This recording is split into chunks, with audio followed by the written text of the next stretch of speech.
Oi, espero que esteja tudo bem contigo. Eu já escrevi mais de uma vez em mais de um lugar sobre as restrições autoimpostas e como elas são estranhas. Principalmente aquelas fronteiras que a gente se coloca e que não fazem nada além de impedir que a gente aprenda algo novo, né?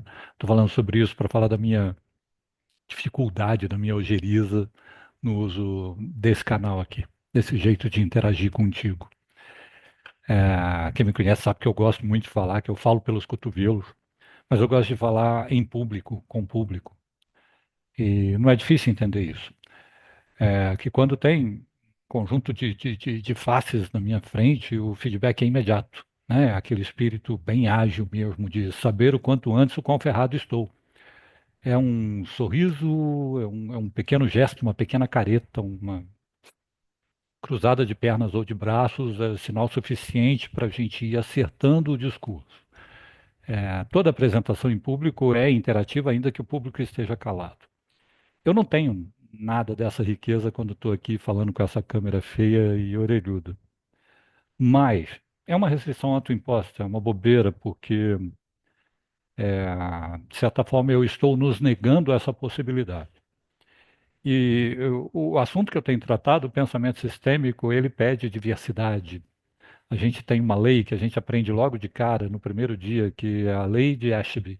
Só a variedade absorve variedade. Eu preciso assimilar isso, né? Eu preciso colocar isso em prática. Eu não vou te entregar e te convencer do pensamento sistêmico usando só a palavra escrita, como eu tenho feito nos últimos meses. Por isso a gente está aqui. A minha intenção é gravar uma série de, sei lá, 7 vídeos, um pouco mais, um pouco menos, para apresentar o pensamento sistêmico da forma como eu apresento, mais lógico, pequenos spoilers do que você vai encontrar no meu curso. É, e para a gente, de certa forma, se conhecer, ou para que você conheça essa proposta de uma forma diferente. Afinal de contas, o curso acontece assim, né? O curso é principalmente online. Não impede as turmas presenciais, mas por enquanto eu pretendo trabalhá-lo só no formato online. Então ele acontece assim e acontece aqui. É legal que você já conheça o ambiente. Mas vamos lá. Por que o pensamento sistêmico? E por que agora? O pensamento sistêmico não é nada novo, né? Como um corpo de conhecimento, como uma disciplina minimamente formatada, ela vem de meados do século passado. Ela brota de principalmente duas fontes, da cibernética e da teoria da informação. Tudo isso estava acontecendo ao mesmo tempo, logo após ou durante a Segunda Guerra Mundial. A história é longa, não vou te chatear com isso. O fato é que, como um corpo, como uma unidade, como uma disciplina, eu gosto de falar que é uma indisciplina, ela tem ali os seus 70, 80, caminhando para 90 anos de vida. Por que de novo? E por que eu estou falando de novo? O pensamento sistêmico ele ganha alguns repiques de demanda ali nos anos 70 e depois novamente entre o final dos anos 80 e anos 90, com a publicação de um livro que vendeu horrores mundo afora chamado A Quinta Disciplina. Parece que a gente vai ter um novo repique agora. Mas, aparentemente, eu não sei se isso é só torcida da minha parte, é um tanto mais consistente do que o que a gente viu anteriormente. Primeiro, porque não se trata de um método, de uma escola apenas, ou de um livro vendendo bem e espalhando uma visão que hoje a gente reconhece que é muito distorcida do pensamento sistêmico. E por que essa suspeita? Por causa de tanta conversa sobre o tema que está acontecendo no mundo afora. A gente tem grupos de discussão bastante ativos na internet. Aqui no Brasil, o meu curso, ao contrário do FAM, agora não é o pioneiro.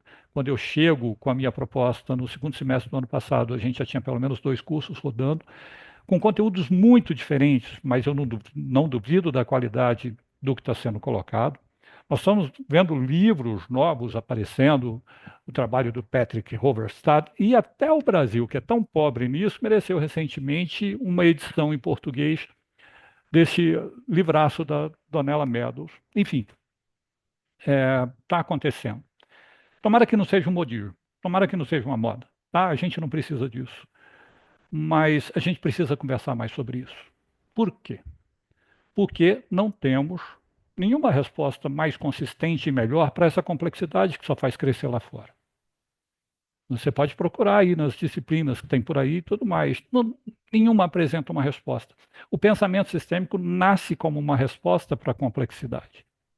Ele foi concebido para isso. E por isso é uma resposta mais natural.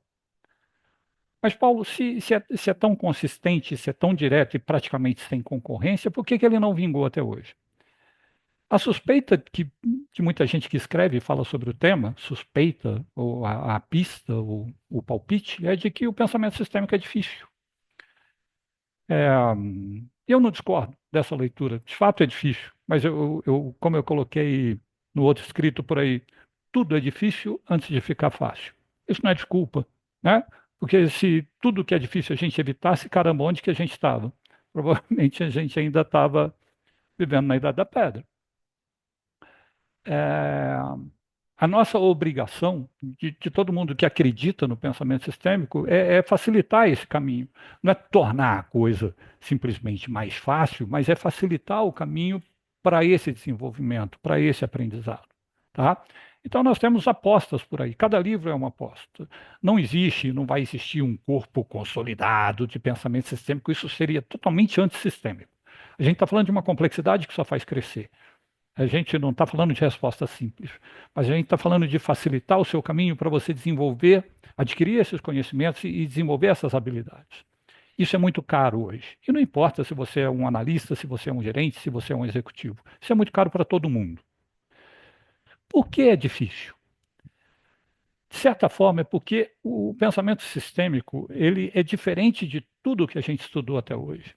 O mundo todo é estruturado, nossas empresas, nossas escolas, todas as nossas instituições são guiadas por um raciocínio muito reducionista, muito mecanicista.